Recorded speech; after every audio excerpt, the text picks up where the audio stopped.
प्रबंध, धन का प्रबंध, ठीक है, वित्त का प्रबंध। तो ये फाइनेंशियल मैनेजमेंट हो गया।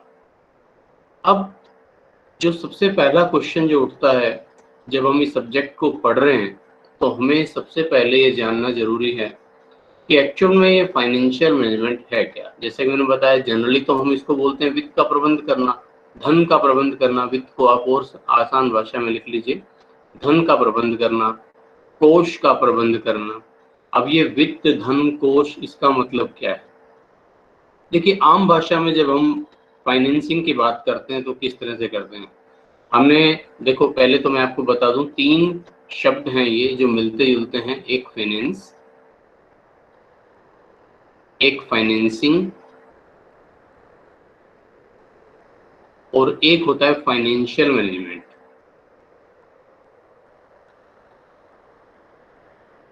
ठीक है, जो कि हम पढ़ रहे हैं। तीनों को वैसे जनरली हम एक ही मीनिंग में यूज कर लेते हैं, वैसे तीनों में बहुत ज्यादा डिफरेंस है। फाइनेंस का मतलब होता है वित्त, धन। जो भी धन, जहां से भी वित्त आप इकट्ठा कर रहे हैं, जिस भी तरह का धन है, चाहे वो लॉन्ग टर्म, शॉर्ट टर्म, वो सारा का सारा फाइनेंस कहलाता है। बेसिकली जैसे पब्लिक फाइनेंस की हम बात करते हैं, ठीक है, तो ये टर्म्स वहां पर बहुत ज्यादा यूज होती है। फाइनेंसिंग का मतलब होता है धन इकट्ठा करना, धन का अरेंजमेंट करना, ठीक है। और फाइनेंशियल मैनेजमेंट इससे ब्रॉडर कंसेप्ट है, आज हम उसी को ही हम समझने जा रहे हैं। फाइनेंसिंग का मीनिंग तो जैसे कि आपने कहा कि भाई मुझे कोई गाड़ी लेनी है, मुझे कोई कार लेनी है, ठीक है, तो कार जब आप लोन पर लेते हैं तो जो उसके लिए फाइनेंस करता है, जो उसके लिए आपको कॉस्ट जुटा कर देता है, ठीक है, उसे हम क्या बोलते हैं? उसे हम आम भाषा में फाइनेंसिंग करना ही बोलते हैं ना। तो फाइनेंसिंग का मतलब होता है किसी उद्देश्य के लिए धन को इकट्ठा करके देना। अब फाइनेंशियल मैनेजमेंट क्या है? जो ट्रेडिशनल कंसेप्ट है, पुराना जो कंसेप्ट है, पुरानी जो विचारधारा है, ठीक है, उसके अनुसार तो फाइनेंशियल मैनेजमेंट भी यही है कि वित्त का प्रबंध करना। और वित्त के प्रबंध करने का मतलब, जैसे कि आपको अपना घर बनाना है, तो आपने कहा मुझे घर बनाना है, घर बनाने के लिए मुझे 20 लाख रुपए की जरूरत पड़ेगी, और इस 20 लाख रुपए का बंदोबस्त मुझे करना है। इतना मेरे पास जमा था, मेरी एफडी थी, इतना मुझे दोस्तों से मिल गया, इतना मुझे बैंक से मिल गया, ठीक है, ये सारा कुल मिलाकर मेरा वित्त का जो प्रबंध हो गया, धन इकट्ठा हो गया। तो जो ट्रेडिशनल कंसेप्ट था फाइनेंशियल मैनेजमेंट का, उसके अकॉर्डिंग जो फाइनेंशियल मैनेजमेंट का मीनिंग होता था धन इकट्ठा करना, ठीक है। अब वो धन किसके लिए इकट्ठा करना? जब बिजनेस की बात करेंगे तो बिजनेस के लिए धन इकट्ठा करना, यानी कि एक बिजनेस की कितनी रिक्वायरमेंट्स हैं उसका अंदाजा लगाना, और उस रिक्वायरमेंट्स को पूरा करने के लिए फिर धन को इकट्ठा करना, ठीक है। तो अगर अब हम यहाँ जो सामने लिखी हुई है डेफिनेशन, ट्रेडिशनल कंसेप्ट है, उसको हम समझें तो इसका मतलब है प्रोक्योरमेंट। प्रोक्योरमेंट का मतलब होता है प्राप्ति करना, ठीक है। Procurement of funds for business, simply इतनी सी बात है कि बिजनेस के लिए धन प्राप्ति करना। जो फाइनेंशियल मैनेजमेंट है, जो पुरानी विचारधारा, वो ये कहती है कि बिजनेस के लिए धन इकट्ठा करो, ठीक है। बिजनेस के लिए धन इकट्ठा करने का मतलब है कि जो हमें, जैसे जब आपने कभी अकाउंट्स पढ़ना शुरू किया होगा तो सबसे पहले जनरल एंट्री आपने पढ़ी होगी, मिस्टर राम ने, मिस्टर रमेश ने इतने हजार रुपए लगाकर व्यवसाय आरंभ किया। तो सबसे पहले हमें पूंजी की जरूरत पड़ती है, हमें धन की आवश्यकता पड़ती है। तो वो धन कितना होगा, वो फंड कितना होगा, वो सोर्स कितना होगा, और वो सोर्स कहाँ से आएगा, उसका अरेंजमेंट कहाँ से होगा, यही फाइनेंशियल मैनेजमेंट है ट्रेडिशनल कंसेप्ट के हिसाब से अगर हम माने तो, ठीक है। तो procurement of fund for business, या हम यूं कह सकते हैं procurement of funds is financial management. जो ट्रेडिशनल कंसेप्ट है उसके अनुसार केवल धन की प्राप्ति करना व्यवसाय के लिए, वही फाइनेंशियल मैनेजमेंट है।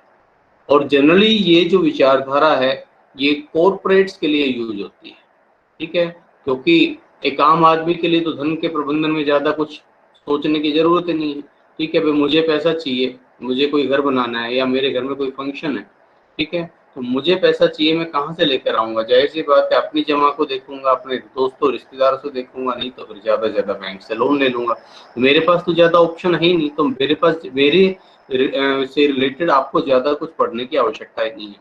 हाँ, लेकिन अगर एक कॉर्पोरेट, एक कंपनी के लिए धन इकट्ठा करना हो तो वहाँ थोड़ा सा ब्रॉडर विषय हो जाता है। तो इसलिए वहाँ उस कॉर्पोरेट के लिए कितना वित्त हो, उसकी प्लानिंग कैसे हो और उसकी प्राप्ति कैसे हो, उसको कितनी हमें आवश्यकता है, उस आवश्यकता को डिटरमाइन करना और उसका प्रोक्यूरमेंट करना, ठीक है, वो फाइनेंशियल मैनेजमेंट है। तो इसलिए ट्रेडिशनल कंसेप्ट बिल्कुल पूरी तरह से फोकस करता है कॉर्पोरेट्स की रिक्वायरमेंट्स पर, ठीक है। इसीलिए हम इसको नैरो कंसेप्ट बोलते हैं, क्योंकि केवल एक तरफ ध्यान है कि धन इकट्ठा किया जाए। फाइनेंशियल मैनेजर द्वारा हमें 10 लाख रुपए चाहिए, तो फाइनेंशियल मैनेजर हमें 10 लाख रुपए जुटाकर दे दे, बस उसकी रिस्पॉन्सिबिलिटी यहीं तक है। लेकिन ये 10 लाख रुपए आने के बाद इन 10 लाख रुपए को कहाँ लगाना है, कैसे खर्च करना है, कहाँ इन्वेस्ट करना है, कैसे इनका अनुकूलतम प्रयोग करना है, वो सारी जो कार्य हैं वो इसके स्कोप में शामिल नहीं किए जाते। इसी वजह से इसको नैरो कंसेप्ट बोलते हैं। तो it is narrow concept because financial manager is responsible. ये जो फॉन्ट्स है आप पढ़ पा रहे हैं, रीडेबल हैं? Because financial manager is responsible only for arranging funds for business and not for its efficient use. Anybody can reply? क्या ये जो मैंने लिखा हुआ है, ये जो टेक्स्ट है आप पढ़ पा रहे हैं, रीडेबल है ये? Yes sir. Yes sir. ठीक है, चलिए आगे बढ़ते हैं। तो अब जैसा कि मैंने बताया कि एफिशिएंट यूज भी, भाई धन तो इकट्ठा कर लिया, लेकिन उसको लगाने के लिए क्या कोई नया मैनेजर आएगा?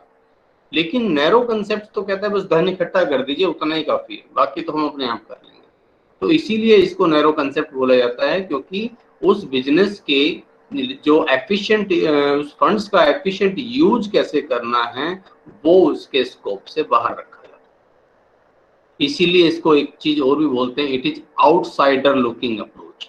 बाहर की तरफ देखने वाली विचारधारा। बाहर की तरफ देखने का मतलब बाहर से फंड्स कितना चाहिए वो लेकर आना है, बस कहाँ से आना है। इनसाइडर लुकिंग नहीं है। इनसाइडर लुकिंग का मतलब वो धन जब अंदर आ गया बिजनेस के अंदर तो उसका प्रयोग कैसे हो रहा है उस तरफ ध्यान ही नहीं है।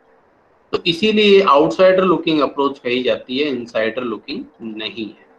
और जो रूटीन प्रॉब्लम्स होती है फॉर्म्स की, ठीक है, लाइक जैसे कि वर्किंग कैपिटल का बंदोबस्त करना, वर्किंग कैपिटल की फाइनेंसिंग करना, सैलरी का अरेंजमेंट करना, ये उस पर भी ध्यान नहीं देता। इसका तो सिर्फ एक पर्पज है, लॉन्ग टर्म के लिए, बिजनेस के लिए धन इकट्ठा करके दे देना, ठीक है। तो फाइनेंशियल प्रॉब्लम्स जो है वो भी ली जाएगी केवल लॉन्ग टर्म की रिक्वायरमेंट्स वाली, प्लानिंग वाली, और वो भी केवल कॉर्पोरेट एंटरप्राइजेस की। इस वजह से इसे हम फाइनेंशियल मैनेजमेंट का प्रॉपर मीनिंग नहीं कह सकते। जैसे कि मैंने आपको बताया कि 3 शब्द हैं, फाइनेंस, फाइनेंसिंग और फाइनेंशियल मैनेजमेंट। तो ये जो पूरी की पूरी अप्रोच है, एक्चुअल में ये फाइनेंशियल मैनेजमेंट नहीं, ये केवल है फाइनेंसिंग। इन सभी कार्यों को हम फाइनेंसिंग के अंतर्गत लेते हैं। धन इकट्ठा करना, फाइनेंसिंग का मतलब है धन इकट्ठा करना। फाइनेंशियल मैनेजमेंट में दोनों बातें शामिल हो जाती है, धन इकट्ठा भी करना और धन का सही ढंग से प्रयोग भी करना, ठीक है। तो ये ट्रेडिशनल कंसेप्ट क्या कहता है वो आपको समझ में आ गया होगा। आज हम अक्सर पूछते हैं कि किस तरह से जो ट्रेडिशनल कंसेप्ट के मुकाबले जो मॉडर्न कंसेप्ट है उसे ब्रॉडर अप्रोच रखता है, ठीक है। तो हम उसको समझने जा रहे हैं, मॉडर्न कंसेप्ट क्या कहता है फाइनेंशियल मैनेजमेंट। देखिए जरा, मॉडर्न कंसेप्ट या approaches of financial management, modern approach of financial management भी बोल सकते हो, modern concept of financial management भी आप इसे कह सकते हैं। और जैसा कि मैंने बताया कि इसका स्कोप बड़ा है। ये कहता है कि फाइनेंशियल मैनेजमेंट मींस प्रोक्यूरमेंट, प्राप्ति करना तो है ही, एंड एक चीज और जुड़ गई, optimum utilisation. Procurement plus optimum utilisation, दोनों को शामिल करेंगे तब ये बन जाएगा फाइनेंशियल मैनेजमेंट, मॉडर्न जो कंसेप्ट है।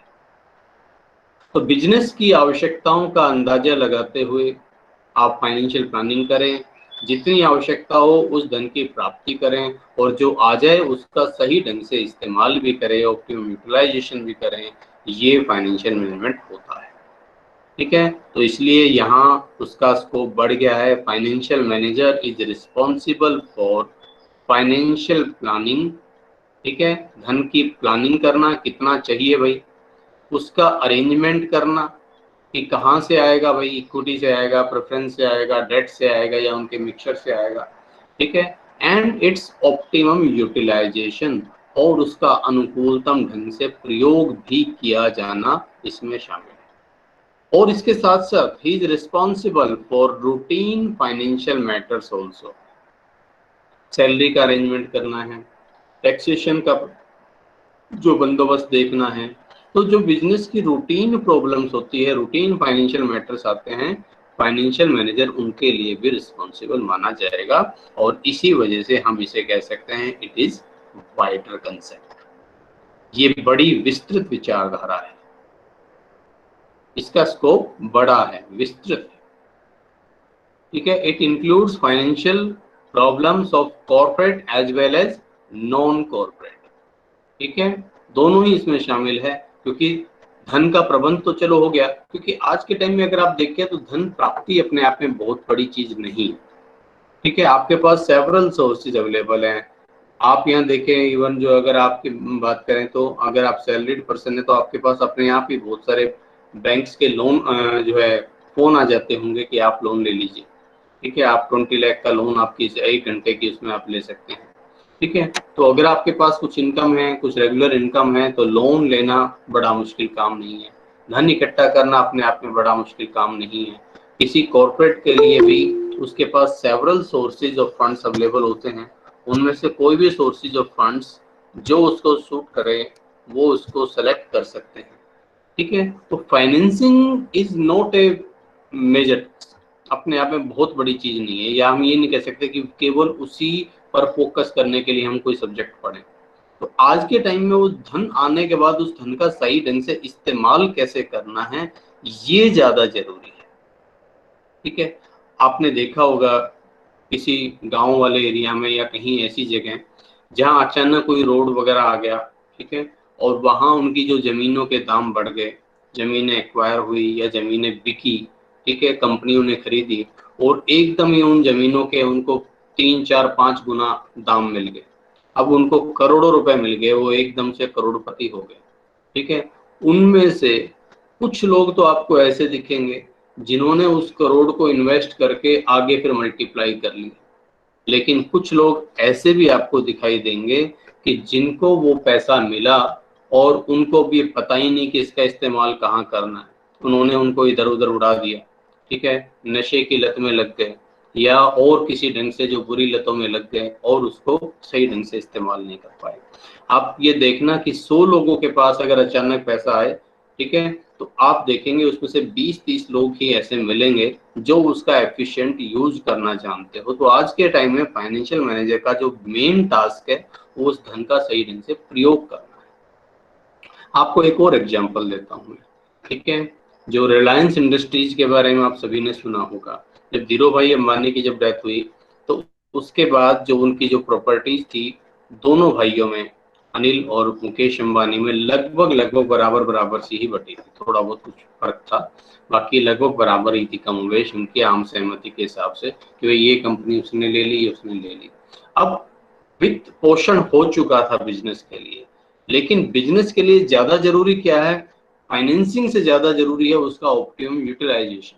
आज अगर आप देखें तो मुकेश अंबानी की कंपनीज कहाँ खड़ी हुई है और अनिल अंबानी की कंपनीज कहाँ खड़ी हुई है, आप दोनों में कंपैरिजन कर लीजिए, आपको यहीं से रेफरेंस में आ जाएगा कि एक बिजनेस का चढ़ना या डूबना, ठीक है, धन प्राप्ति से ज्यादा उस धन का सही ढंग से इस्तेमाल करने पर ज्यादा निर्भर करता है। इसीलिए फाइनेंशियल मैनेजर का सबसे मेन टास्क है आज के समय में कि जो धन है, जो फंड्स है, जो सोर्सेज है उसको मिला है, उसका ऑप्टिमम यूटिलाइजेशन करे, उसको सही ढंग से प्रयोग करे, उसको सही जगह पर लगाए। ठीक है, तो ये बहुत ज्यादा जरूरी है और इसीलिए ये आउटसाइडर लुकिंग भी है as well as insider looking भी है। ये बाहर से फंड भी अरेंज करती है और बाहर से आए हुए उस फंड्स का अपने यहाँ इस्तेमाल कैसे हो रहा है उस पर भी फोकस करती है। तो अगर आपने इस चीज को समझ लिया तो अब हमने देखा कि मॉडर्न फाइनेंशियल मैनेजमेंट जो है उसका स्कोप बड़ा है। तो उसमें क्या क्या शामिल है, कौन कौन से टास्क हैं जो फाइनेंशियल मैनेजर करता है या हम उससे एक्सपेक्ट करते हैं।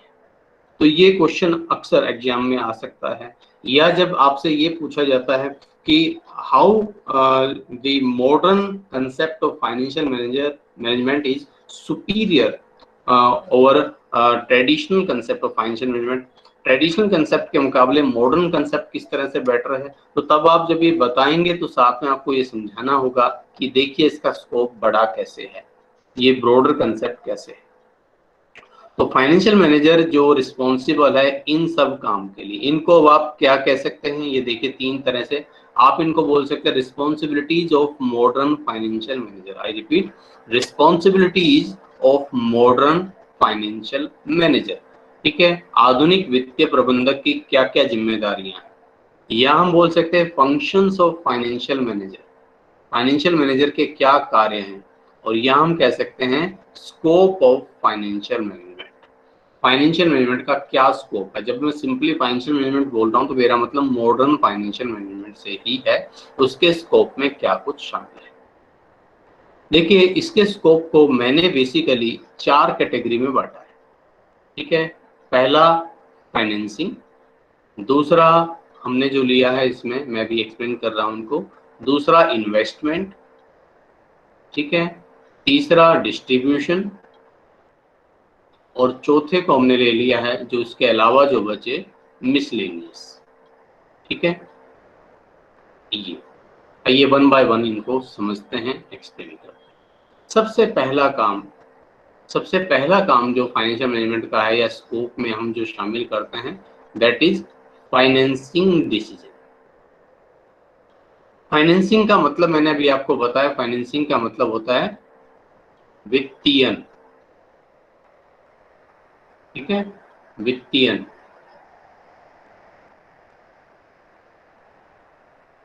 थोड़ा डाउट है, पता नहीं ये ठीक है कि ये ठीक है, चलिए। तो धन इकट्ठा करना, वित्त इकट्ठा करना, ये फाइनेंसिंग है कि बिजनेस के लिए कितने फंड्स की आवश्यकता होगी। ठीक है, डिटरमाइनिंग द फाइनेंशियल नीड्स। अब इसमें इस फाइनेंसिंग डिसीजन में क्या क्या काम करना होता है। पहला काम जिसको हम बोलते हैं फाइनेंशियल प्लानिंग, फाइनेंशियल प्लानिंग। ठीक है, अगर प्रॉपर फाइनेंशियल प्लानिंग नहीं होगी, मान लीजिए आवश्यकता तो है आपके बिजनेस को 10 लाख की, आप उसमें पूंजी लगा देंगे 12 लाख, ये आप उसमें पूंजी लगाएंगे 8 लाख, दोनों ही केस में प्रॉब्लम आएगी। जब जितनी जरूरत है उससे ज्यादा आप इन्वेस्ट कर देंगे तो ये ओवर कैपिटलाइजेशन की प्रॉब्लम हो जाएगी, और जितनी जरूरत है उससे कम लगाएंगे तो ये अंडर कैपिटलाइजेशन की सिचुएशन हो जाएगी, और दोनों में ही फिर आपको प्रॉब्लम फेस करनी पड़ती है। इसे हम डिटेल में ओवर और अंडर कैपिटलाइजेशन में हम पढ़ेंगे बाद में जब ये चैप्टर जब आएगा। ठीक है, अभी फिलहाल अभी आप इतना समझ लीजिए, फाइनेंशियल प्लानिंग सबसे पहला काम फाइनेंसिंग डिसीजन में होता है, फाइनेंशियल प्लानिंग करना फर्स्ट नंबर पर अगर हम डालें तो। ठीक है, तो इसमें हम क्या करते हैं, determining the financial needs of business enterprises. एक बिजनेस एंटरप्राइज की कितनी आवश्यकता है, फंड्स कितना चाहिए, उस फंड्स की रिक्वायरमेंट्स को देखना, समझना, अंदाजा लगाना, उसको क्वांटिफाई करना। ठीक है, और ये जनरली किस तरह से किया जाता है, आपका जैसे मान लीजिए टारगेट रिटर्न है 2 लाख, जनरली बता रहा हूँ कैसे करते हैं। मान लीजिए 2 लाख रुपीज का आपको टारगेट रिटर्न चाहिए, अब उस तरह के बिजनेस में नॉर्मली कितना रिटर्न मिलता है, मान लीजिए 10% का रिटर्न मिलता है। ठीक है, तो तब आप इस तरह से कह सकते हैं कि भाई देखो 100 रुपए की पूंजी पर 10 रुपए का रिटर्न, यानी कि अगर आपको 10 रुपए अर्न करने हैं तो इन्वेस्ट करना पड़ेगा 100, एक है तो 100 को 10 से डिवाइड कर दो, और अगर 2 लाख रुपए कमाने तो कितनी पूंजी चाहिए कि लगभग 20 लाख रुपए। तो लगभग इस तरह से हम कैपिटलाइजेशन का डिसीजन लेते हैं, फाइनेंशियल प्लानिंग करते हैं, और इसमें और भी बहुत सारे फैक्टर्स देखे जाते हैं, सिर्फ यही काफी नहीं है। इसके अलावा भी हम देखेंगे कि भाई कितनी एसेट्स की आवश्यकता होगी, कितना रॉ मेटेरियल आएगा, उन सब की प्लानिंग करते हैं और उसके बेस पर हमें पता चलता है कि लगभग इतनी आवश्यकता हमारे बिजनेस के लिए है। फिर अब मुझे पता चल गया भाई 20 लाख रुपए चाहिए, अभी 20 लाख रुपए आएंगे कहाँ से? अब क्या करना है? Determine the available sources of finance. कौन कौन से सोर्सेज अवेलेबल है? Equity shares, preference shares, debentures, अपनी खुद की अर्निंग, ठीक है। इसके अलावा भी बहुत सारे मॉडर्न जो आप देखेंगे ग्लोबल डिपॉजिटरी रिसीट्स हैं, जीडीआर वगैरह, जो मतलब बहुत सारे आपके पास सोर्सेज ऑफ फंड्स अवेलेबल हैं। तो इनमें से कौन सा मेरे बिजनेस के लिए सूटेबल है? क्योंकि सबके अपने अपने फायदे और नुकसान हैं। इक्विटी शेयर्स की मैं बात करूं तो रिस्क बिल्कुल भी नहीं है, लेकिन कॉस्ट सबसे ज्यादा है, जो इसकी लागत सबसे ज्यादा है। इसी तरह से डिवेंचर्स की मैं बात करूं तो कॉस्ट बहुत कम है, ऊपर से टैक्स बेनिफिट और मिलता है जो उस पर इंटरेस्ट कॉस्ट पे करते हैं, लेकिन जोखिम सबसे ज्यादा है। तो इनमें एक बैलेंस हमें बनाकर रखना होता है, ठीक है। तो बिजनेस मैनेजर, जो फाइनेंशियल मैनेजर, वो क्या करता है? उन सोर्सेज को देखता है और उन्हें एनालाइज करता है, ठीक है। किस क्राइटेरिया पर? रिस्क के बेस पर, कॉस्ट के बेस पर, और इसके अलावा अदर जो मैनेजमेंट की रिक्वायरमेंट्स हैं, किस तरह का उनकी प्रायोरिटीज किस तरह की है, उन सब बेसिस पर वो उसको एनालाइज करता है। फिर इसके बाद उसको देखना है कि इनमें से मेरे लिए ऑप्टिमम कैपिटल स्ट्रक्चर कौन सा होगा। मतलब ऑप्टिमम कैपिटल स्ट्रक्चर का मतलब ऑप्टिमम प्रोपोर्शन क्या होगा। भाई मैं डेट और इक्विटी का क्या मिक्सचर लूं, क्या प्रोपोर्शन लूं, कितना डेट, कितना प्रेफरेंस, कितना इक्विटी, या कितना कोई और जो सोर्सेज है उसका क्या प्रोपोर्शन है, ठीक है। तो ये जब लॉन्ग टर्म सोर्सेज के प्रोपोर्शन की हम बात करते हैं तो इसी को कैपिटल स्ट्रक्चर बोलते हैं। ये कैपिटल स्ट्रक्चर डिसीजन भी इसी फर्स्ट पार्ट जो हम बोल रहे हैं फाइनेंसिंग डिसीजन, उसी में शामिल होते हैं, ठीक है। और कैपिटल स्ट्रक्चर और फाइनेंशियल स्ट्रक्चर में थोड़ा ही डिफरेंस है, मैंने आपको एक बार बताया भी था कि कैपिटल केवल लॉन्ग टर्म सोर्सेज की अगर मैं बात करूं तो उनका प्रोपोर्शन कैसा होना चाहिए, तो ये कैपिटल स्ट्रक्चर की बात कर रहा हूँ। इसमें अगर मैं शॉर्ट टर्म सोर्सेज को भी शामिल कर लूं, करंट लायबिलिटीज को भी शामिल कर लूं, तो फिर इसको कैपिटल स्ट्रक्चर ना बोलकर फाइनेंशियल स्ट्रक्चर बोलते हैं, ये भी इसी में शामिल हो जाता है। तो ये सारे हैं first A part, financing decision, ये सारे बिजनेस मैनेजर को लेने होते हैं। अब बी, सेकंड टास्क उसकी क्या है, ये आप देख पा रहे होंगे, इन्वेस्टमेंट। अब भाई फंड्स आ गया, 20 लाख रुपए तो आ गया, लेकिन इसको हम अपने पास रखेंगे तो क्या होगा? कुछ नहीं होगा।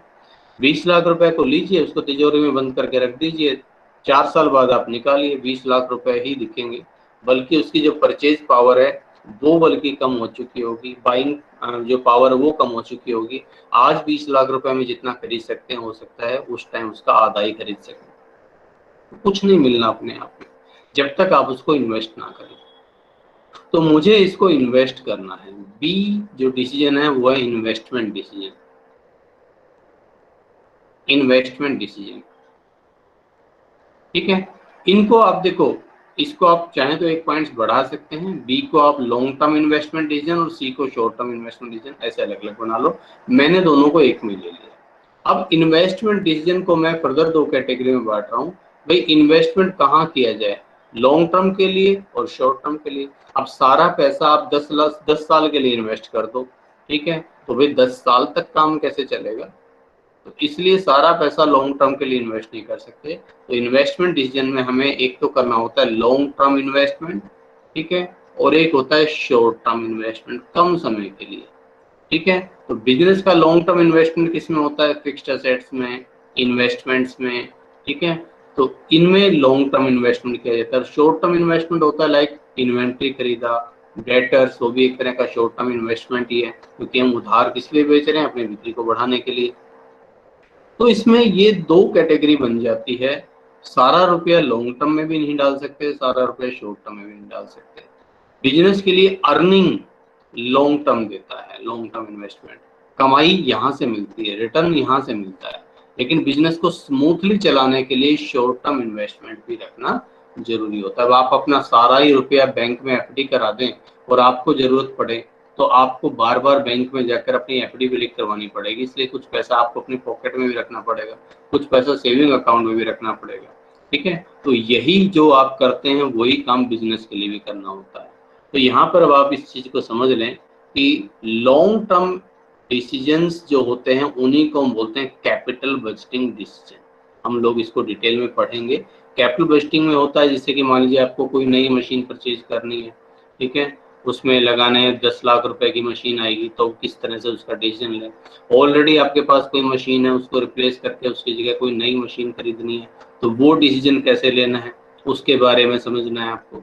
ठीक है, और जो शॉर्ट टर्म के लिए इन्वेस्ट किया वो शॉर्ट टर्म इन्वेस्टमेंट डिसीजन है, उसी का नाम है वर्किंग कैपिटल मैनेजमेंट। ठीक है, इस पर अपनी एक पूरी यूनिट है, हम लोग डिटेल में पढ़ेंगे। तो वर्किंग कैपिटल मैनेजमेंट यानी कि कौन कौन सी करंट एसेट्स में मुझे इन्वेस्ट करना है, ठीक है, करंट लायबिलिटीज कितनी होगी, तो शॉर्ट टर्म असेट्स और शॉर्ट टर्म जो आपकी जो लायबिलिटीज है उनसे रिलेटेड डिसीजन लेना।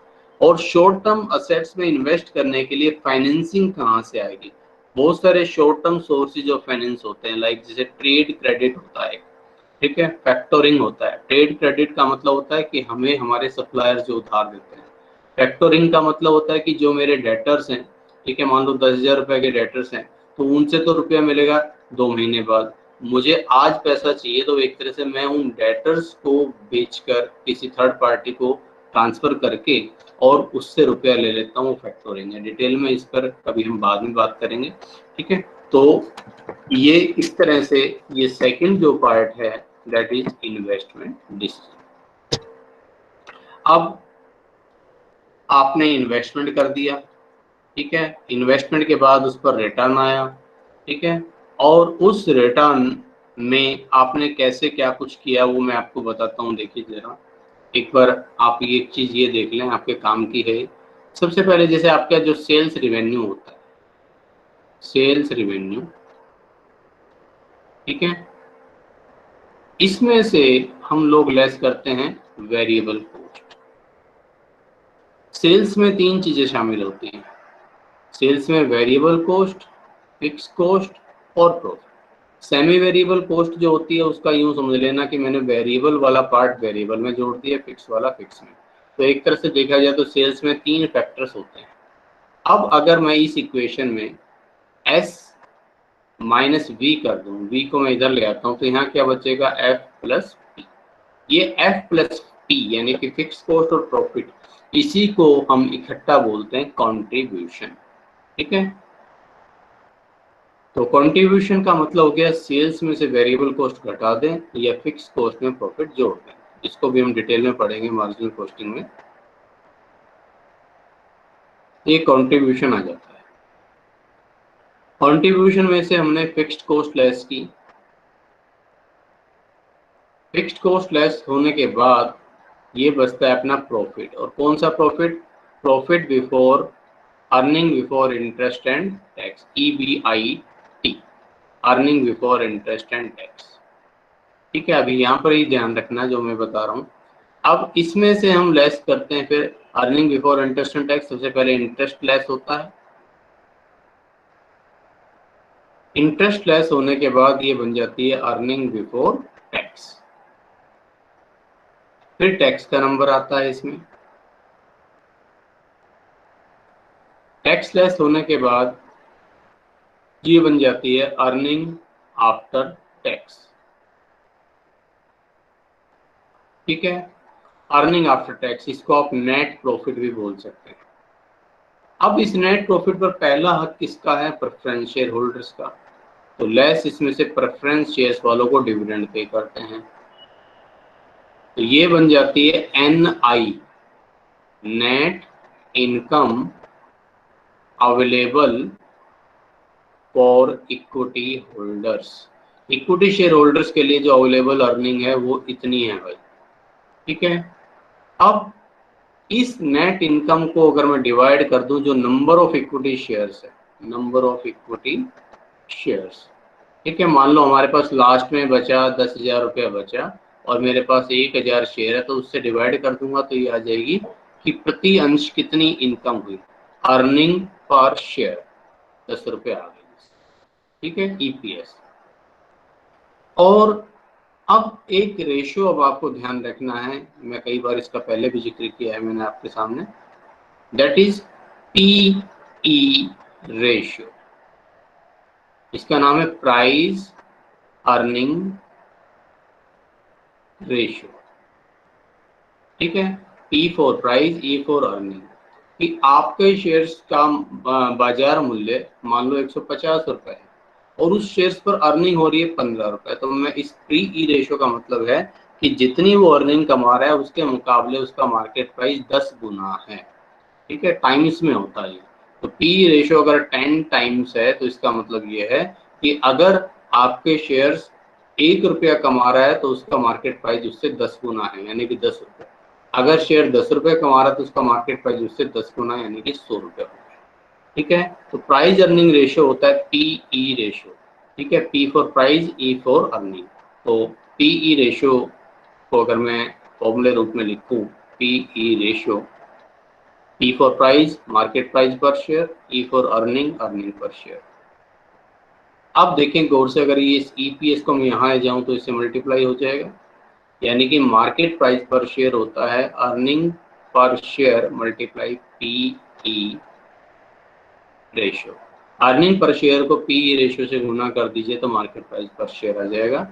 वही मैं आपको यहाँ बताना चाह रहा हूँ, अर्निंग पर शेयर आ गया। अब अगर आपके पास PE रेशियो मौजूद है, मान लो इसका पी रेशियो 8 हो, तो मैं उससे मल्टीप्लाई कर दूंगा तो क्या बन जाएगा, मार्केट प्राइस पर शेयर। ठीक है, तो इस तरह से इनमें आपस में रिलेशनशिप चलता है। तो मैं बात कर रहा था तीसरे डिसीजन की, जिसका नाम है डिस्ट्रीब्यूशन डिसीजन। डिस्ट्रीब्यूशन किस चीज का, अर्निंग का।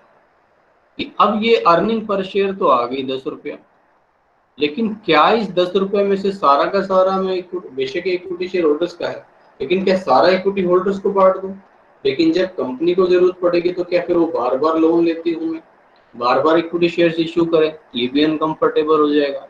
इसलिए जो हमारा फाइनेंशियल मैनेजर है उसको ये डिसाइड करना होता है कि इस 10 रुपए की अर्निंग में से कितना रुपया तो डिविडेंड के रूप में बांटा जाए। मान लो 6 रुपए डिविडेंड के रूप में बांटना, और बाकी कितना बचाया जाए। जो बचाया जाता है उसको बोलते हैं रिटेन्ड अर्निंग, और जो बांट दिया जाता है वो डिस्ट्रीब्यूटेड इनकम या डिविडेंड कहलाता है। तो कितना बांटें और कितना अपने पास रखें और इसका क्या इम्पैक्ट होगा, ये डिसीजन पढ़ा जाता है डिस्ट्रीब्यूशन डिसीजन या डिविडेंड डिस्ट्रीब्यूशन डिसीजन के अंतर्गत। अब इसका क्या इम्पैक्ट होना चाहिए वो हम आगे डिविडेंड डिसीजन में जब हम चैप्टर पढ़ेंगे तब डिटेल में पढ़ेंगे। इसके अलावा जैसे कि मैंने बताया कि मॉडर्न कंसेप्ट जो है वो कहते हैं कि रूटीन बिजनेस मैटर्स है उनको भी शामिल करता है। ठीक है, तो इसके अलावा क्योंकि इसका ब्रॉड कंसेप्ट है तो उसमें ये मिसलेनियस जो इनमें कवर नहीं हो पाए, ठीक है, वो हमने डाल दिए मिसलेनियस। लाइक बिजनेस के लिए टैक्स कितना होगा, इस पर टैक्स का मैनेजमेंट, टैक्स कितनी आवश्यकता होगी, टैक्स की प्लानिंग करना। ठीक है, रिस्क मैनेजमेंट, जोखिम का प्रबंध करना। ठीक है, जोखिम कितना होगा, ठीक है, कैसे उसको मैनेज करेंगे। लिक्विडिटी, इसको वैसे आप इसमें डाल सकते हैं वर्किंग कैपिटल मैनेजमेंट डिसीजन में, वहीं आ जाएगा। प्रोजेक्ट मैनेजमेंट, इन्वेस्टमेंट मैनेजमेंट, ठीक है, और रिसोर्स मैनेजमेंट। प्रोजेक्ट और इन्वेस्टमेंट मैनेजमेंट जो है ये आपका वही लॉन्ग टर्म इन्वेस्टमेंट डिसीजन में शामिल हो सकता है। ठीक है, आप चाहें तो वहां पढ़ लें, यहाँ इनको, ये एक तरह से इनकी सेपरेट अलग से ब्रांच है। प्रोजेक्ट मैनेजमेंट तो पूरी तरह से कैपिटल बस्टिंग ही है, ये तो वही है कैपिटल बस्टिंग डिसीजन। ठीक है, इन्वेस्टमेंट एंड पोर्टफोलियो, अगर आप शेयर मार्केट में जा रहे हैं, फाइनेंशियल एसेट्स का एक आप मिक्सचर तैयार कर रहे हैं तो उसको हम पोर्टफोलियो बोलते हैं। ठीक है, तो पोर्टफोलियो मैनेजर का काम भी फाइनेंशियल मैनेजर कर सकता है अगर उसकी एक्सपर्टाइज हो। Portfolio management, investment management basically financial management की ही एक ब्रांच मानी जाती है। रिसोर्स मैनेजमेंट कि जो हमारे संसाधन है उनका प्रबंध, ये आप इसको फाइनेंसिंग के साथ जोड़ सकते हैं। ठीक है, फाइनेंसिंग डिसीजन जो थे। इसी तरह से international financial management, international level पर अगर आपका बिजनेस है तो वहाँ मतलब कह लीजिए कि अब्रोड में अपना जो धन का अरेंजमेंट किस तरह से करेंगे। फाइनेंशियल सर्विसेज जो हैं, ठीक है, फाइनेंशियल सर्विसेज इस तरह की होती है लाइक जैसे कि हमने कहा, मैंने भी फैक्टोरिंग का एग्जांपल दिया था। फैक्टोरिंग क्या होती है? फैक्टोरिंग का मतलब होता है कि आपके जो डेटर्स हैं, ठीक है, 20,000 रुपए के डेटर्स हैं, अब इनसे 2 महीने बाद रुपया मिलेगा, मैं चाहता हूँ आज ही मुझे उसके बदले में कुछ रुपया मिल जाए, तो मैंने इन डेटर्स से रुपया वसूल करने का अधिकार मिस्टर एक्स को दे दिया कि भाई तू वसूल कर लेना और मुझे इसके बदले में आज तू इतने पैसे दे दे। ठीक है, तो अभी शॉर्ट में बस मैं इतना ही बताऊंगा इसमें। तो ये सारे फंक्शंस फाइनेंशियल मैनेजर के हैं, या फाइनेंशियल मैनेजमेंट का ये स्कोप है, या फाइनेंशियल मैनेजर की, मॉडर्न फाइनेंशियल मैनेजर की ये सब रिस्पॉन्सिबिलिटी है जो भी आप। अगर अब आप इन सब को समझ चुके हैं तो हम ये देख सकते हैं कि फाइनेंशियल जो फाइनेंस फंक्शंस है उनका ऑर्गेनाइजेशन कैसे होता है। अब इस चीज को समझने के लिए आप यहाँ आए, देखो ये आपके शेयर होल्डर्स होते हैं सबसे ऊपर तो कंपनी में, फिर उसके नीचे बोर्ड ऑफ डायरेक्टर्स होते हैं। ठीक है, शेयर होल्डर्स वैसे बेशक सबसे ऊपर बैठे, लेकिन इनके पास में डिसीजन मेकिंग नहीं होती, सिर्फ वोटिंग राइट होता है, और उस वोटिंग राइट का भी बहुत कम लोग इस्तेमाल करते हैं। आप सोचिए इतने लोग जो शेयर्स में ट्रेड करते हैं उनमें से कितने लोग वोटिंग करने के लिए जाते होंगे। बहुत सारे लोगों को सिर्फ अपने प्रॉफिट से मतलब होता है, वो वोटिंग वगैरह पर बहुत ज़्यादा फोकस नहीं करते हैं अनलेस उनके पास एक बहुत बड़ा सिग्निफिकेंट शेयर होल्डिंग हो। ठीक है, बोर्ड ऑफ डायरेक्टर्स, इसके नीचे चीफ एग्जीक्यूटिव ऑफिसर हो सकता है अगर आप लेना चाहें तो, कोई बहुत बड़ा मैनेजमेंट है तो, नहीं तो बोर्ड ऑफ डायरेक्टर्स ही काफ़ी है। ठीक है, फिर इसके नीचे आपने देखा होगा जनरल मैनेजर, आप सीईओ डाल लो या जनरल मैनेजर डाल लीजिए। ठीक है, फिर यहाँ आपको human resource manager, marketing manager, production manager, financial manager. ठीक है, और अगर एक छोटा बिजनेस है तो ये सारा काम कमोबेश एक ही आदमी कर लेता है। एक आदमी की दुकान है, वो खुद ही ये डिसीजन लेता है कि मुझे किस आदमी को जॉब पर रखना है, खुद ही वो कोई कस्टमर आता है उसको सामान भी दिखा देता है। ठीक है, प्रोडक्शन तो चलो शायद वो पता नहीं करता है कि नहीं करता, अगर छोटा मोटा प्रोडक्शन का काम करना है तो वो भी खुद कर लेगा, और फाइनेंस का भी खुद कर लेगा। जितना बड़ा बिजनेस होगा उतना ही फिर ये जो काम है वो बढ़ते चले जाएंगे। अब फाइनेंशियल मैनेजर जो है, इसकी रिस्पॉन्सिबिलिटीज हमने अभी अभी पढ़ी ली। अब अगर एक बहुत बड़ा बिजनेस है तो यहाँ इसको भी हम दो हिस्सों में बांट सकते हैं, एक होता है ट्रेजरर और दूसरा होता है कंट्रोलर। ठीक है, ट्रेजरर और कंट्रोलर। तो ऑर्गेनाइजेशन ऑफ फाइनेंस फंक्शन की अगर हम बात करें तो इसमें एक कैटेगरी में हम ले रहे हैं जो रिस्पॉन्सिबिलिटीज और फंक्शन है वो चीफ फाइनेंशियल मैनेजर के, मुख्य जो फाइनेंशियल मैनेजर है उसके तो हमने अभी पढ़ ही लिए सारे, फाइनेंसिंग, इन्वेस्टमेंट, ठीक है, डिस्ट्रीब्यूशन, ये सारे काम उसी को ही करने होते हैं। इसके अलावा ये जो दो हमने और कैटेगराइजेशन किया है, ठीक है, जिसमें एक तो है आपका ट्रेजरर, ठीक है, और दूसरा है एक ट्रेजरर और दूसरा कंट्रोलर। यहाँ से फंक्शंस ऑफ ट्रेजरर और दूसरा है फंक्शंस ऑफ कंट्रोलर। अब इनके क्या क्या काम है, अब देखो इनको याद रखने का बड़ा आसान सा तरीका बताता हूँ। अगर कोई एक छोटी मोटी दुकान को एक आदमी करता है तो जाहिर सी बात है, देखो वो तो सारे काम करेगा ही खुद, फिर तो कोई डिस्ट्रीब्यूट करने की जरूरत नहीं है, वही ट्रेजरर है वही कंट्रोलर। लेकिन अब आप थोड़ा सा इमेजिन करो, कोई एक बड़ा शोरूम है, ठीक है, उस बड़े शोरूम में आप जब एंट्री करेंगे तो मेन गेट पर जो काउंटर है, ठीक है, वहां पर आपको शॉप का ओनर बैठा मिलेगा, है ना, और आप उसको लाला जी बोल लीजिए, आप उसको सेठ जी बोल लीजिए, जो भी आप कहें, ठीक है, वो आपको वहां बैठा दिखाई देगा। ठीक है, आपसे हो सकता है पूछ रहे हैं हाँ जी आपको क्या चाहिए, आप कहेंगे हमें ये चीज़ चाहिए, कि हाँ जी आगे चले जाओ, लड़के आपको दिखा देंगे। अंदर जब आप जाएंगे तो उस सामान को दिखाने के लिए बहुत सारे आपको सेल्समैन दिखेंगे, वो सारा सामान आपको दिखा देंगे। ठीक है, और वहीं पर ही आपको बैठा मिल सकता है एक आदमी जो बही लिए हुए दुकान की, ठीक है, बही खाते जिसको बोलते हैं। ठीक है, और वो क्या करता है, वो उसमें एंट्री वगैरह कर रहा होता है लेन देन की, बिजनेस के लेन देन की। अब अपने दिमाग में बैठाने के लिए, सिंपल करने के लिए मैं बता रहा हूँ कि जो उस काउंटर पर जो आदमी बैठा हुआ है ना, उसको थोड़ी देर के लिए ट्रेजरर समझ लो। ठीक है, वो जो काम करता है उनको ध्यान में रख लो, वो सारे ट्रेजरर के काम। कैश मैनेजमेंट, बिजनेस के लिए धन का प्रबंध कौन करेगा, भाई ओनर वो है, सेठ जी वो है, वही करेगा। ठीक है। कैश मैनेजमेंट, धन आ रहा है उसका भी और जो धन लग रहा है बिजनेस में उसका भी, ठीक है। बैंकिंग ट्रांजेक्शन्स, ठीक है, बैंक से रिलेटेड जो लेन देन है उसको भी वही मैनेज करेगा, उसी का कंट्रोल होगा, ठीक है। प्रोक्योरमेंट ऑफ फाइनेंस, धन प्राप्त करना, ये वैसे कैश मैनेजमेंट में आ चुका है, ठीक है। फाइनेंशियल प्लानिंग करना, धन, बिजनेस को कितने धन की आवश्यकता है। अच्छा, अब आपने कहा, थोड़ी देर के लिए इमेजिन करिए, आपने अंदर गया, आपने कोई साड़ी लेनी है, मान लो कोई भी चीज लेनी है, आपको पसंद आ गई और आपने कहा भाई इसकी पेमेंट हम 10 दिन बाद दे दें, तो वो जो सेल्समैन है वो क्या कहेगा, जी आप जाके सेठ जी से बात कर लीजिए। मतलब वो डिसीजन किसके पास रहेगा, वो डिसीजन उसी के पास है, ओनर के पास। तो उधार कितना देना है, कितने समय के लिए देना है, ठीक है, ये सारा डिसीजन भी कौन लेता है, वही लेता है, ठीक है। अच्छा, अब उसमें से लाभों का हिस्सा बांटना है, जाहिर सी बात है ओनर ही बांटेगा। एक कंपनी है, कंपनी को डिविडेंड बांटना है, तो वहां पर जो अभी मैं तो आपको एक छोटे एग्जांपल से समझा रहा हूँ, तो इसी तरह से कंपनी में जो ट्रेजरर होगा वो डिसाइड करेगा कि कितना डिविडेंड डिस्ट्रीब्यूट होना है, कैसे जाना है, ठीक है। अब सेल्समैन है उनको अपनी सैलरी के बारे में बात करनी है, जी सैलरी नहीं मिली या सैलरी बढ़ जाए थोड़ी सी इस बार, वो भी किससे बात करेंगे, वो भी उसी से, वो सारा डिसीजन उसको लेना होता है। तो ये सारे के सारे काम हो गए किसके, जो अपने ट्रेजरर के। फाइनेंशियल मैनेजर तो दोनों हैं ही, उनमें जो हमने फर्दर कैटेगराइज कर दिया ट्रेजरर और कंट्रोलर, तो ये सारे काम ट्रेजरर के हैं। और कंट्रोलर क्या करता है, अब जरा उस मुनीम जी को देख लीजिए जो वही लिए हुए बैठा है, ठीक है। जो काम वो कर रहा है वो सारे के सारे काम कंट्रोलर के हैं, कि बिजनेस के लिए अकाउंट्स तैयार करना, बैलेंस शीट्स बनाना उसी का काम है। बिजनेस के लिए बजटिंग करना, प्लानिंग करना, कितने कहाँ कितने धन की आवश्यकता होगी, टैक्स इस बार कितना लगेगा, ठीक है।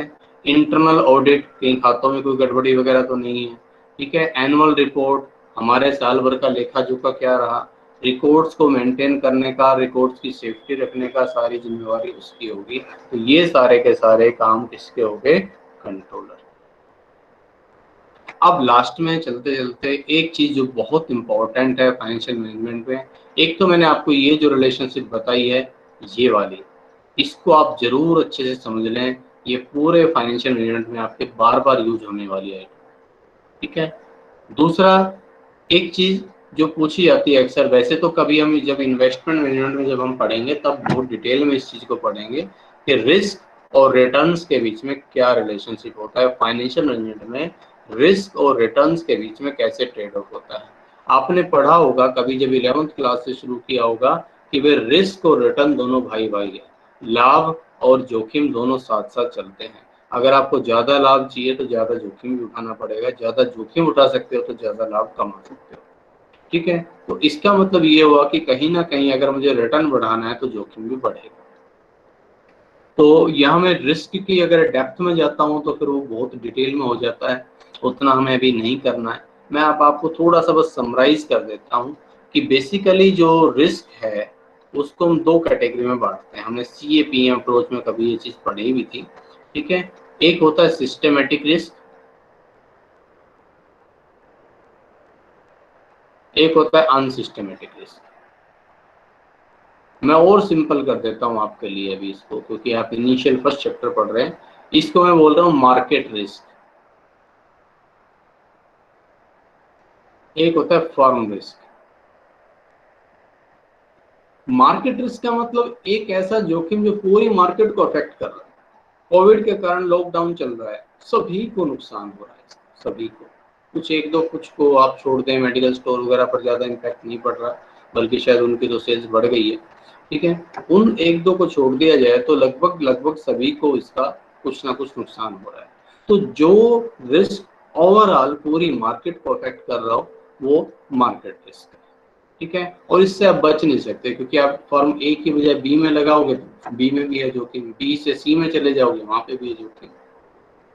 दूसरा होता है अनसिस्टमेटिक रिस्क। अनसिस्टमेटिक रिस्क को आप फर्म रिस्क बोलेंगे तो ज्यादा आसानी से समझ में आएगा कि वो रिस्क जो किसी पर्टिकुलर फर्म से जुड़ा हुआ है, कि फर्म ए में मैनेजमेंट कमजोर है, फर्म ए को रॉ मेटेरियल नहीं मिल रहा, फर्म ए पर गवर्नमेंट के रेगुलेशन ज्यादा है, फर्म बी पर में स्ट्राइक चल रही है, तो ये किसी पर्टिकुलर फर्म को अफेक्ट कर रहे हैं। जरूरी नहीं कि उस फर्म को नुकसान हो रहा है तो सभी को नुकसान हो रहा होगा। तो इस रिस्क से आप कुछ हद तक बच सकते हैं। फर्म ए में ही अपना सारा रुपया ना लगाकर आप कुछ हिस्सा बी में लगाए, कुछ हिस्सा सी में, कुछ डी में, तो ऐसा होगा कि अगर ए में स्ट्राइक होगी, अगर आपने सारा रुपया ए में लगा रखा होगा, सारा डूब जाएगा। तो इसलिए आप अपने फंड्स को डाइवर्सिफाई कर देते हैं, ठीक है। और ये डाइवर्सिफिएबल रिस्क कहलाता है। डिटेल में इसको CAPM अप्रोच जब हम पढ़ेंगे, capital assets pricing model approach, तब वहाँ डिटेल में पढ़ेंगे। तो इस तरह से जोखिम होता है, और ये निश्चित है कि जोखिम बढ़ने पर रिटर्न बढ़ता है, लेकिन ये कहना बिल्कुल गलत है कि आपको रिटर्न बढ़ाना है तो बस जोखिम को बढ़ाया जाओ। बिजनेस में जोखिम लिया जाता है, रिस्क लिया जाता है, लेकिन ऐसा रिस्क नहीं जैसे कि जुआ खेलने वाला रिस्क, वो नहीं होता। लॉटरी खेलने वाला रिस्क नहीं होता। कैलकुलेटेड रिस्क, बाकायदा उस जोखिम को एनालाइज किया जाता है, देखा जाता है कि कितना जोखिम हमें उठाना चाहिए, ठीक है। क्योंकि बिना जोखिम उठाए तो हम और आप रह नहीं सकते, ठीक है। कुछ भी हो सकता है, घर बैठे भी किसी को कुछ भी हो सकता है, तो जोखिम तो उठाना ही पड़ेगा थोड़ा बहुत तो, ठीक है। तो कैलकुलेटेड रिस्क, और जो रिस्क हम उठाते हैं उस रिस्क के साथ साथ रिटर्न आपका बढ़ता है। ये वाला जो था relationship between sales, operating profit, EPS and NPS, ये मैं आपको यहाँ बता चुका हूँ ऑलरेडी। जो मैंने बताया, सेल्स के बाद वेरिएबल कॉस्ट लेस हुई, कंट्रीब्यूशन, फिर फिक्स कॉस्ट आई, फिर EBIT आ गई, ठीक है। और ये जब लीवरेज एनालिसिस पढ़ेंगे तब आप और डिटेल में पढ़ेंगे यहाँ से किस तरह से EPS आता है और कैसे NPS आता है, तो ये तो मैं आपको पहले बता चुका हूँ। अब रिस्क और रिटर्न्स के बीच में रिलेशनशिप क्या होती है, ठीक है। तो थोड़ी देर के लिए आप बस यूं समझ लीजिए कि आपका रिटर्न्स किस तरह से काम करता है। ये आपका रिटर्न्स है, एक्सपेक्टेड रिटर्न जो आप चाह रहे हैं, ठीक है। तो आप देखो, जब बिल्कुल जोखिम नहीं उठा रहे तो आप क्या करेंगे, आप अपना रुपया कहाँ जमा कराएंगे? पोस्ट ऑफिस में, बैंक की FD में, ठीक है। आप पोस्ट ऑफिस में या बैंक की FD में मान लो 6% का रिटर्न मिल रहा है, ठीक है। तो 6% का रिटर्न तो आपको वहां पर मिल रहा है। अब मान लीजिए वही 6% का रिटर्न आपको किसी, मैं कहता हूँ कि लाइए मुझे दे दीजिए, मैं आपको दे दूंगा, तो शायद आप मना कर देंगे। आप जोखिम क्यों लेंगे जब 6% आपको बिना जोखिम के मिल रहा है? तो जब आप कहीं इन्वेस्ट करते हैं तो आपका एक्सपेक्टेड रिटर्न कितना हो जाता है कि जो रिस्क फ्री रिटर्न मिल रहा है वो, और प्लस जितना जोखिम आपने उठाया उस जोखिम के नाम का प्रीमियम। अब अगर मैं कह रहा हूँ कि बिलाओ भाई मुझे दे दो ये पैसा, तो आप कहेंगे 6% तो चाहिए, प्लस आपको लगता है कि मेरे पास वो रुपया रखने में 2% का जोखिम पर्याप्त है, तो आप 8% भी देने के लिए तैयार हो जाएंगे। अगर आपको लगता है कि मेरे पास रखने में 4% का जोखिम हो सकता है, इतना प्रीमियम आपको चाहिए, तो आप 10% पर देने के लिए तैयार हो जाएंगे। तो रिस्क फ्री रिटर्न और रिस्क प्रीमियम, और ये रिस्क प्रीमियम कैसे निकाला जाता है, अगेन मैं रेफरेंस दूंगा CAPM अप्रोच का, डिटेल में इसको तभी पढ़ेंगे, ठीक है। तो यहाँ पर हम जो रिस्क का जो फैक्टर होता है इसको बीटा से मापते हैं, सिस्टमेटिक रिस्क, ठीक है। और RM माइनस RF, मैं इसको थोड़ा सा बता देता हूँ। RM होता है मार्केट में कितना रिटर्न मिल रहा है, ठीक है। जैसे ओवरऑल मार्केट में इन जनरली इंडेक्स रिटर्न जिसको बोलते हैं, सेंसेक्स निफ्टी कितना रिटर्न अर्न कर रहे हैं, मान लो वहां पर हमें मिल रहा है 10%, ठीक है, समझने के लिए। रिस्क फ्री रिटर्न है, ये तो RM हो गया market return. Risk free return है मान लो 6%। अब बीटा क्या बताता है? बीटा ये बताता है कि वे मेरी सिक्योरिटीज में कितना चेंज होता है जब मार्केट चेंज होती है। बीटा की वैल्यू 1 होने का मतलब है कि अगर मार्केट 10% से बढ़ेगी तो मेरी सिक्योरिटी का प्राइस भी 10% बढ़ेगा, मार्केट 10% से गिरेगी तो मेरे इसका प्राइस भी 10% गिरेगा। बीटा की वैल्यू 1.5 होने का मतलब है मार्केट अगर 10% से मूव होगी तो मेरी सिक्योरिटी 15% से मूव होगी। तो बीटा जितना अधिक होता है उतना ही जोखिम भी अधिक होता है, ठीक है। तो अब अगर मान लीजिए फर्म का बीटा 1 हो तो कितना एक्सपेक्टेड रिटर्न हो गया? 6 प्लस 1। RM कितना है भाई? 10 माइनस RF कितना है? 6, यानी कि 10%। भाई आप मार्केट जितना जोखिम उठा रहे हो आपको मार्केट जितना ही रिटर्न मिलेगा। चलिए, अगर ये बीटा 1.5 हो तो अब मैं मार्केट से ज्यादा जोखिम उठा रहा हूँ, 10 माइनस 6, तो 4 को 1.5 से गुना करो, 6, ये 12%। जब मार्केट से ज्यादा जोखिम मैं ले रहा हूँ तो जाहिर सी बात है मुझे रिटर्न भी अधिक मिलना चाहिए। मार्केट से कम जोखिम ले रहा हूँ, बीटा अगर 0.8 हो तो, यानी कि मार्केट जब 10% से चेंज होती है तो मेरी सिक्योरिटी का प्राइस सिर्फ 8% ही चेंज होता है। तो 6 प्लस 0.8, ठीक है, 10 माइनस 6, 4 मल्टीप्लाई 0.8, ठीक है, 3.2, ये 9.2% ही रह जाएगा। और बीटा अगर 0 हो जाए कि मार्केट बढ़ती रहे घटती रहे मुझे कोई फर्क नहीं पड़ता, तो ऐसा कब होगा? जब आपने पोस्ट ऑफिस या एफडी में जमा करवा रखा होगा, ठीक है, तो उस केस में क्या होगा, आपने जोखिम लिया ही नहीं, तो 10 माइनस 6, ये कितना आ जाएगा, 6%। तो भैया फिर आपको सिर्फ रिस्क फ्री रिटर्न नहीं मिलेगा। तो ये रिस्क रिटर्न रिलेशनशिप आपको नजर आ रहा होगा, जहां बीटा अधिक है वहां आपको रिटर्न भी अधिक मिलेगा, बीटा कम है वहाँ रिटर्न भी कम मिलता है, जहाँ बीटा 0 वहाँ केवल रिस्क फ्री रिटर्न मिल रहा है जो कि काफी कम है। तो जितना अधिक जोखिम आप लेंगे उतना ही अधिक आपको रिटर्न मिलता है, ठीक है। तो रिस्क रिटर्न एनालिसिस में वैसे डेप्थ में इस पर जो है कई जो कह लीजिए कि आप 2-3 घंटे आप लेक्चर दे सकते हैं इसमें, लेकिन अभी फिलहाल आपके फाइनेंशियल मैनेजमेंट का जो बेसिक कंसेप्ट जो हम पढ़ रहे हैं उसमें मेरे ख्याल से इतना ही सफिशिएंट, ठीक है। तो आज ये इसमें इतना ही, नेक्स्ट टाइम हम फाइनेंशियल मैनेजमेंट के ऑब्जेक्टिव्स को हम पढ़ेंगे, ठीक है। तो आज इसको आप एक बार इतना कर लीजिए, नेक्स्ट टाइम इसके जो ऑब्जेक्ट